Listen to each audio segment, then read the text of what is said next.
Chapter 2. His stomach nodded as he fought to keep what was in it down. Glancing at the half-eaten meal sitting on the room's only table, Jason shook his head in frustration at having not properly explained to the barkeep about his dietary needs. He untied the drawstrings to his robes and pulled the bandana from his head to alleviate some of the mounting tension and pressure inside his skull. Like the food, the room didn't quite live up to his needs. The bed was low to the ground and oddly shaped, so that he found it extremely difficult to lie with his very linear body on it for any significant stretch of time. The chairs were just as bad. They had been manufactured for creatures with long abdomens and a physiological tendency to lean forward rather than back. The lone table in the room was usable, but a bit too tall for his comfort. A hole in the floor served as the room's only toilet, with no sign of a waste cleanser in sight. The only thing remotely human in the room was the large clock that stood tall and ominous in the far corner, its 3 long hands ticking away relentlessly into the pounding of his skull. 1 tick. He muttered as the clock ticked. Equaled 1 toss. He counted the ticks in an attempt to get his mind off the rolling in his stomach. 100 tosses. 1 pile.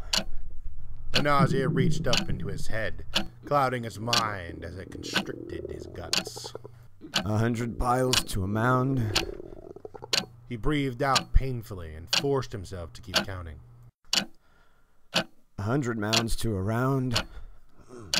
Something squirmed inside his intestines, as if it had still been alive when he'd eaten it, and was now struggling to get free. 100 rounds in a square, 100 squares in a turn, 50 turns in a passing, 100 turns in a cycle, 100... His stomach knotted and spasmed, as whatever had been crawling around inside him decided to propel its way out through his esophagus.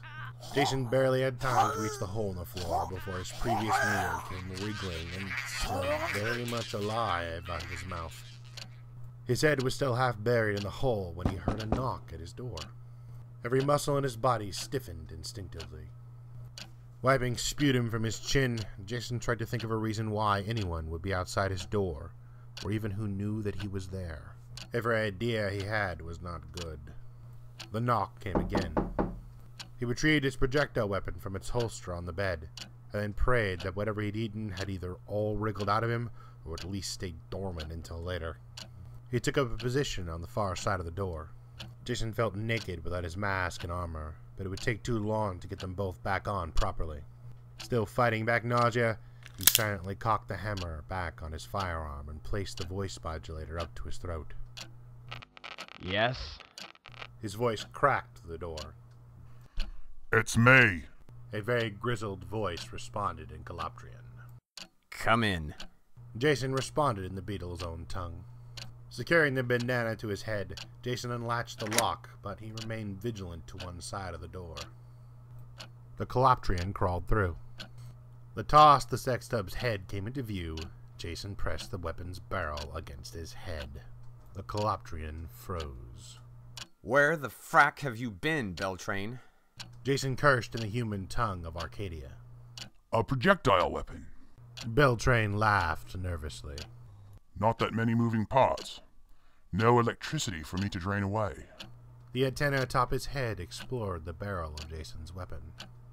Plus, you've got it pointed directly at my head, thus negating my body's natural armor against such things. Beltrain's antenna pulled away from the weapon, and he looked up. You must be quite upset with me. He finished in Jason's language. Jason gave Beltrain a hard stare, before pulling the gun away and letting it hang tiredly at his side. I waited out there on the edge for 5 rounds. He snarled as the Calabrian finished crawling through the door.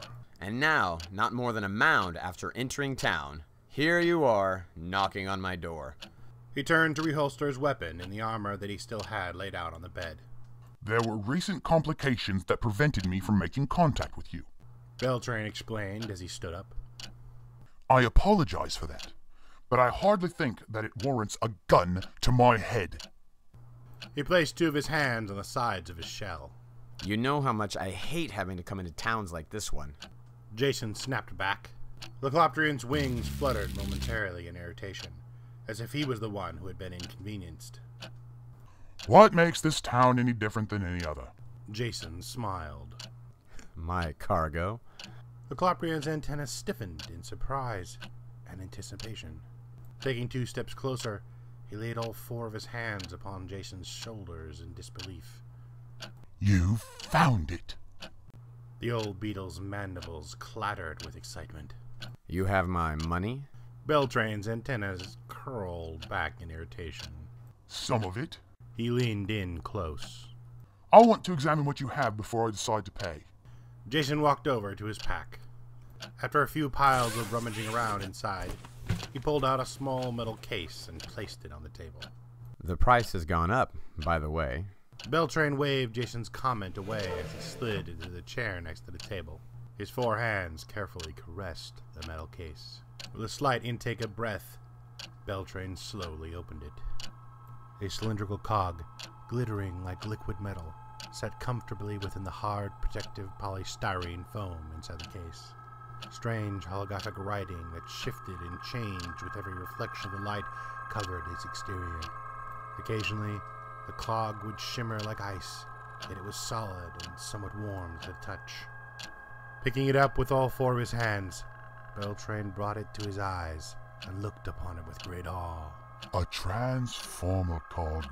Beltrane breathed out in his own tongue. You have outdone yourself this time, Jason. I want 150,000 orthopteran creds for it. Sure. That sounds... What? 150,000? Beltrane exclaimed, coming out of his wonder. You're completely insane if you think I'd pay that much. Then I'll just have to find someone who will. Jason reached to take the cog away. Hold, human. Beltrane pulled it out of Jason's reach. Perhaps we can make some sort of a deal. I don't think so, Beltrane. Jason snorted. Not this time. I've lost too much already trying to get this cog. I had to trade my last OH stone just to get a room here. 150,000 is what it's going to take for you to buy that thing, and for me to get back on my feet. I've employed you for more cycles than most of your kind have been alive, Jason. Beltrane argued. Surely that must count for something. And that's why it's 150,000 and not 200,000. Beltrane tapped the table with one of his clawed fingers. All right. He said finally. How about this? I'll re-equip you, everything you've got, plus 50,000 orthopteran creds. Jason shook his head. Even with re-equipment, I can't accept anything less than 100,000 for this thing. How about 75,000 plus upgrades? At least 2 generations from what you're toting around now. I'd have to hang out here until you got my shit together. Jason pointed out. No go, Beltrane. The natives are already suspicious. I'd end up on someone's plate long before you got finished with my upgrades. I can arrange for you to stay at my estate, Beltrane gestured to the half-eaten plate of food. as well as provide food better suited to your particular digestive system. How long would it take you to get these upgrades? 1 turn, Beltrane said. give or take a few rounds. That's 100 squares, Beltrane. Jason smirked, his mind already made up. I'd get bored after the 3rd round. I'll arrange for some entertainment. Beltrane's antenna quivered in a mix of amusement and desperation.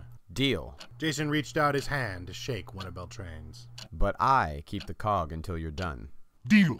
Beltrane agreed. The Caloptrian grasped his hand, and Jason had to control himself to keep from flinching at the creature's strong grip. Meet me outside in 20 piles. Beltrane said. I'll have a pair of mounts ready for us to ride out of here. Where is your estate? Someplace safe. It's on the outskirts of town. Close enough for local law enforcement to make patrols, but far enough away that they don't pay me much heed. Beltrane smiled, then patted Jason on the shoulder before leaving him alone with his stomachache.